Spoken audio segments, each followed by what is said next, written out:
என்ன பண்றது, நான் ஆடு மாடுகளின் மாநாடு போடுறேன் இந்த ஜூலை 10ஆம் தேதி. ஆடு மாடுகளின் மனச்சான்று உரையை உங்கள் மகன் பேசுறேன். அதுல அவன் சரியா வரல, நானே 2000-3000 ஆடு மாடுகளை திரட்டிக்கிட்டு வாங்க, இப்ப பாலோட அப்புறம் வாங்கறோட மேய்க்க போவேன். எவன் குறுக்க வருவான்னு பாப்போம். குறுக்க எவனாவது வந்தா குறுக்கு ஒடிஞ்சு போயிடும். எனக்கு தேர்தல்லாம் 6வது 7வது கடமை தான். முதல்ல இதுதான்.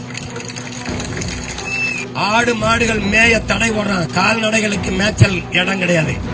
மலையை வெட்டி என் தாயின் மாறை அறுத்து விற்கிற அந்த அயோக்கிய குவாரிங்கிற பேர்ல என்னோட ஆடு மாடுகள் அந்த மலையடி வாரியத்தில் மேய தடை போடுறான். வனச்சட்டம்னு பாதுகாப்பு சட்டம்னு போட்டு அதே என் முருகனை வச்சு, அதே 76 குடத்தை வச்சு, என்னுடைய ஓதுவார்களை வச்சு, என் தாய் தமிழ்ல என் பாட்டனுக்கு, என் முருக பெருமானுக்கு நான் மந்திரம் சொல்லி ஓதுறேன். அந்த முருகன் தன்மானமிக்க தமிழ் மகனா என் தாத்து என் பாட்டன் பேரனோட நிக்கிறா, ஊரானோட நிக்கிறான்னு பாத்துருவோம். எவனோட என் பாட்டை நிக்கிறான்னு பாத்துருவோம். வா அன்னைக்கு பாத்துருவோம். அது மாதிரி அடுத்தது, ஆடு மாடுகள் மேய தடை போடுறான். கால்நடைகளுக்கு மேய்ச்சல் இடம் கிடையாது. மலையை வெட்டி என் தாயின் மாறை அறுத்து விற்கிற அந்த அயோக்கிய குவாரிங்கிற பேர்ல என்னோட ஆடு மாடுகள் அந்த மலையடி வாரியத்தில் மேய தடை போடுறான். வனச்சட்டம்னு பாதுகாப்பு சட்டம்னு போட்டு என்னுடைய சொந்தங்கள் ஆடு மாடை மேய்க்க போகும்போது அவமானப்படுத்தி திருப்பி விரட்டுறான், வழக்க போடுறான். அப்ப என்ன பண்றது, நான் ஆடு மாடுகளின் மாநாடு போடுறேன் இந்த ஜூலை 10ஆம் தேதி.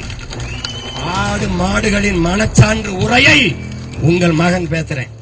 அதுல அவன் சரியா வரல, நானே 2000-3000 ஆடு மாடுகளை திரட்டிக்கிட்டு வாங்க, இப்ப பாலோட அப்புறம் வாங்கறோட மேய்க்க போவேன்.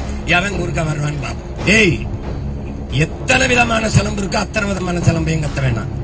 குறுக்க வேணாலும் வந்தா குறுக்கு ஒடிஞ்சு போயிடும். பார்த்து பண்ணிக்கணும். அங்க ஆடு மாடுகளை மேய்க்கிறேன். அதுக்கப்புறம் என்ன பண்றேன், ஒவ்வொன்னா செய்யறேன். ஒன்னும் இருக்கு, எனக்கு ஒண்ணு வேற வேலை இல்ல. யார சொன்னாரு அது வழக்குன்னு. எனக்கு தேர்தல்லாம் 6வது 7வது கடமை தான். முதல்ல இதுதான்.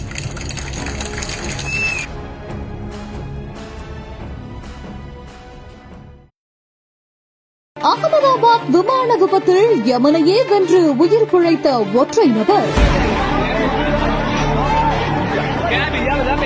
கோர விபத்தில் இருந்து அந்த ஒரு நபர் மட்டும் அதிர்ஷ்டவசமாக தப்பியது எப்படி?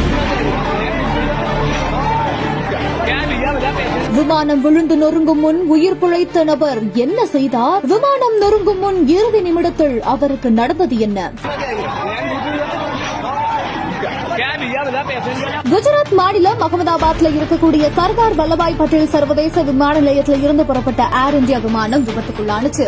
இந்த ஒரு கோர விபத்துல கிட்டத்தட்ட 242 உயிர்கள் பரிதாபமா பலியானதா தகவல் வெளியானுச்சு. இந்த நிலையில தான் இந்த விமான விபத்துல இருந்து ஒரே ஒரு நபர் மட்டும் சிறு காயங்களோட அதிர்ஷ்டவசமா உயிர் பிழைச்சிருக்காரு. இந்த ஒரு சம்பவம் கேட்கிற அனைவரையுமே வாய் பழக்க வச்சிருக்குது. அதாவது விமானத்துல 11A அப்படின்ற இருக்கையில பயணம் செய்த விஸ்வாஷ்குமார் அப்படின்றவரு விபத்து நடக்கிறதுக்கு முன்னாடி விமானத்துல இருந்த எமர்ஜென்சி எக்ஸிட் வழியா கீழே குதிச்சிருக்காரு. கீழே குதிச்ச விஸ்வாஷ்குமார் அதிர்ஷ்டவசமா உயிர் தப்பிச்சிருக்காரு. விமானத்துல பயணம் செய்த 242 பேருமே உயிரிழந்ததா கூறப்பட்ட நிலையில ஒருத்தர் மட்டுமே உயிர் பிழைச்சிருக்கிற இந்த ஒரு சம்பவம் அனைவரோட கவனத்தையுமே இப்ப ஈர்த்திருக்குது. மேலும் விமான விபத்து எப்படி நடந்துச்சு, இறுதி நிமிடத்துல விமானத்துல நடந்தது என்ன அப்படின்னு உயிர் பிழைத்த விஸ்வாஷ்குமார் கிட்ட பல தகவல்கள் கிடைக்கும் அப்படின்னு எதிர்பார்க்கப்பட்டு வருது. விமானம் கீழே விடும் கடைசி நிமிட பரபரப்பு காட்சி.